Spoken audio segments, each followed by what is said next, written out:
US investment green card. $800,000 must have legally documented money. Exit period after 3 years. Shuda LP 6302946180. రాష్ట్ర వ్యాప్తంగా భిన్న వాతావరణం కొనసాగుతుంది. ఒకవైపు ఎండలు కొడుతూనే ఒక్కసారిగా వాతావరణం మారి కుండపోత వర్షం నమోదవుతుంది. నిన్న ఇదే విధంగా నగరంలో ఉన్నట్టుండి ఒక్కసారిగా వర్షం అనేది మొదలైంది. దాదాపు మొత్తం నగర వ్యాప్తంగా కూడా వర్ష బీభత్సం సృష్టించింది. ఇంకోవైపు మనం చూసుకున్నట్లయితే నైరుతి ఋతుపవనాలు రాష్ట్ర వ్యాప్తంగా కూడా విస్తరించాయి. అయినప్పటికీ పూర్తి స్థాయిలో జిల్లాలో కావచ్చు పూర్తి స్థాయిలో వర్షాలు పడటం లేదు. అండ్ రానున్న రోజుల్లో వెదర్ ఏ విధంగా ఉండబోతుంది దీని గురించి మనతో మాట్లాడడానికి ఎండి సీనియర్ అధికారి శ్రావణ్ ఉన్నారు. వారితో మాట్లాడదాం. మేడం చెప్పండి, పూర్తి స్థాయిలో విస్తరించినప్పటికీ పూర్తి స్థాయిలో వర్షాలు పడటం లేదు, దీని కారణాలు ఏంటి? దాదాపుగా మనకి ఋతుపవనాలు పూర్తిగా విస్తరించినప్పటికీ మనకి ఉపరితల ఆవర్తనాల వల్లే అధికంగా వర్షపాతం నమోదయ్యే అవకాశం ఉంటుంది. ప్రస్తుతానికి మనకి రాష్ట్రం మీదుగా కానీ దాదాపుగా 2 తెలుగు రాష్ట్రాల్లో కూడా పెద్దగా ఉపరితల ఆవర్తనాలు ఏమీ లేకపోవడం వల్ల మనకి పగటిపూట కొద్దిగా ఉష్ణోగ్రత అధికంగా ఉన్న ఈ వెస్టర్లీ ప్రభావం వల్ల మాయిశ్చర్ పెరుగుతూ ఉండడం వల్ల సాయంత్రం అయ్యేసరికి థండర్ స్టార్మ్ యాక్టివిటీ అనేది ఏర్పడి అక్కడక్కడ వర్షపాతం అనేది ఇస్తుంది. అలాగే అక్కడక్కడ మనకి 1-2 చోట్ల భారీ వర్షపాతం కూడా ఇస్తుంది అన్నమాట. మన ఎండాకాలంలో ఏ విధంగా అయితే ఉక్కపోత వాతావరణం ఫీల్ అవుతున్నామో నిన్నటి నుంచి కూడా బాగా ఉక్కపోత వాతావరణం ఫీల్ అవుతుంది. దీనికి గల కారణాలు ఏంటి?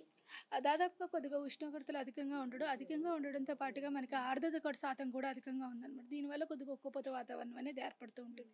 మనకి మాన్సూన్ టైంలోని విండ్స్ వెస్టర్లీతో పాటుగా మాయిశ్చర్ ఎక్కువగా ఉంటుంది. సో మాయిశ్చర్ ఎక్కువగా ఉంటే రిలేటివ్ హ్యూమిడిటీ ఎక్కువగా ఉంటుంది. దాదాపుగా 75% కంటే ఎక్కువగా హ్యూమిడిటీ ఉండడం, టెంపరేచర్స్ మనకి 35 నుంచి 36 ఉన్న కొద్దిగా ఉక్కపోత వాతావరణాన్ని ఇస్తుంది అనమాట. నైట్ పూట ఏ విధంగా నమోదవుతున్నాయి ఉష్ణోగ్రతలు?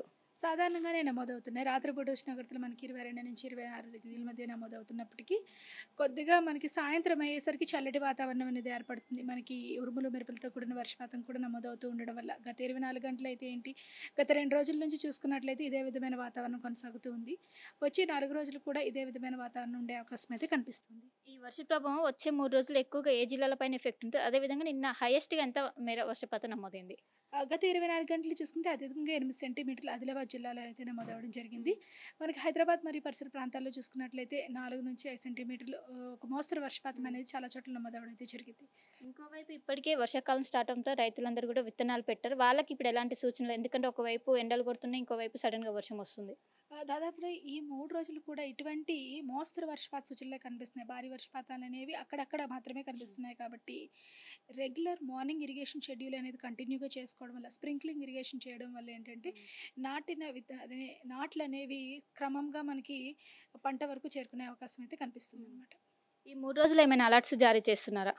ప్రస్తుతానికి మనకి ఉత్తర మరియు ఈశాన్య తెలంగాణ జిల్లాలకి రాత్రిపూట ఎక్కువగా వర్షపాతం అంటే సాయంత్రం నుంచి అధికంగా వర్షపాతం నమోదే అవకాశం ఉన్నందున అక్కడక్కడ ఉరుములు మెరుపులతో పాటుగా ఈదురుగాలు గంటకి 30 నుంచి 40 కిలోమీటర్ల వేగంతో వీస్తూ ముఖ్యంగా జయశంకర్, భూపాలపల్లి, ములుగు, భద్రాద్రి కొత్తగూడెం, మహబూబాబాద్, అలాగే ఉత్తర తెలంగాణ జిల్లాలైన ఆసిఫాబాద్ ఈ పరిసర ప్రాంతాల్లో అక్కడక్కడ 1-2 చోట్ల భారీ వర్షపాత సూచన ఉంది. ఎల్లో అలర్ట్ అయితే జారీ చేయడం జరిగింది. రాడార్ సిస్టమ్ నుంచి నెక్స్ట్ ఫ్యూ అవర్స్లో వెదర్ ఏ విధంగా ఉండబోతుంది? క్లౌడ్ మూమెంట్ ఎక్స్ప్లెయిన్ చేయండి.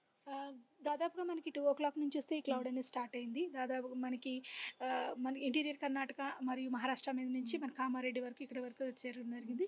మనకి అలాగే శంషాబాద్ పరిసర ప్రాంతాల్లో ఏర్పడిన ఈ థండర్ క్లౌడ్ ఆల్మోస్ట్ స్ప్లిట్ అయ్యి నల్గొండ, సూర్యాపేట పరిసర ప్రాంతాల్లో ఉరుములు మెరుపులతో పుట్టిన వర్షపాతం ఇవ్వడం జరుగుతుంది. మనకి ఇది స్ప్లిట్ అయిన క్లౌడ్ నుంచి టువర్డ్స్ మనకి హైదరాబాద్ సిటీ మీదకి వెళ్తుంది. కాబట్టి GHMC పరిధిలో కూడా మనకి సాయంత్రం కొద్దిగా ఉరుములు మెరుపులతో కూడిన వర్షపాతం నమోదయ్యే అవకాశం అయితే కనిపిస్తుంది అనమాట. అంటే పూర్తి స్థాయిలో ఎప్పుడు వర్షాలు పడే అవకాశం ఉంది? దాదాపుగా మనకి పూర్తిగా విస్తరించినట్లయితే అంటే దేశం మొత్తం మీదుగా ఋతుపవనాలు విస్తరించి అలాగే మాన్సూన్ ట్రఫ్ అనేది ఏర్పడుతూ ఉంటుంది. మాన్సూన్ ట్రఫ్ పూర్తిగా ఏర్పడినప్పుడు మనకి ఈ ఉపరితల ఆవర్తనాలతో పాటుగా ఈ అల్పపీడనాలు కూడా ఏర్పడే అవకాశం ఉంటుంది. దీనివల్ల మనకి పూర్తి స్థాయిలో వర్షపాతం నమోదే అవకాశం అయితే కనిపిస్తుంది. సో మొత్తం మీద నైరుతి ఋతుపవనాలు పూర్తి స్థాయిలో విస్తరించినవి అయినప్పటికీ కొన్ని చోట్ల మోస్తారు నుంచి భారీ వర్షాలు పడే అవకాశం ఉంది. వచ్చే 3 రోజులు కూడా దక్షిణ జిల్లాలో ఎక్కువగా వర్షాల ప్రభావం ఎక్కువ ఉంది. అదేవిధంగా GHMC పరిధిలో చూసుకున్నట్లయితే ఈవినింగ్ టైంలో వర్షాలు ఎక్కువగా పడే అవకాశం ఉంది. వచ్చే 3 రోజులు కూడా ఇదే వాతావరణం కొనసాగుతుంది. అండ్ ఉష్ణోగ్రతలు కూడా 30 నుండి 35 డిగ్రీల మేర నమోదవుతుంది. ఒకవైపు ఉక్కపోత వాతావరణానికి ఇదే మెయిన్ కారణమని ఒకవైపు వాతావరణ అధికారులు అయితే మనతో చెప్తున్నారు. కెమెరా పర్సన్ శివతో కలిసి శిల్పా RTV హైదరాబాద్. మరిన్ని వీడియోస్ కోసం ఛానల్ ని సబ్స్క్రైబ్ చేయండి. లేటెస్ట్ అప్డేట్స్ కోసం వాట్సాప్ ఛానల్ ని ఫాలో చేయండి. అండ్ లింక్ డిస్క్రిప్షన్ లో ఉంది.